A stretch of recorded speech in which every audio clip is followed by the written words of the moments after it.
వాక్యం చెప్తుంది, దయ్యములు వదిలిపోయిన తరువాత దయ్యాలుంటే ఇట్లాంటివే మనుషులకు జరుగుతాయి.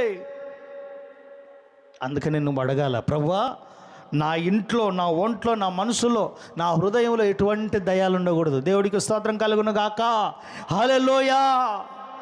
పాపాలు చేసే సైతాన్లు ఉంటాయి, ప్రేరేపించే సైతాన్లు ఉంటాయి, దొంగతనాలు చేపించే సైతాన్లు ఉంటాయి, ఆత్మహత్యలు చేపించే సైతాన్లు ఉంటాయి, ఇవన్నీ ఉంటాయి.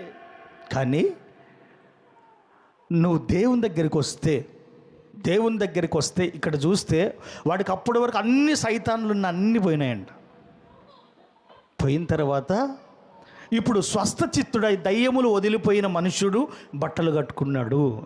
ఇవి దేవుని బిడ్డల్లో లేవు. ఈ సహనము, ప్రేమ, విశ్వాసం, నమ్మకం ఇవన్నీ లేవంటే వాళ్ళల్లో కొన్ని రకాల ఏమున్నాయి?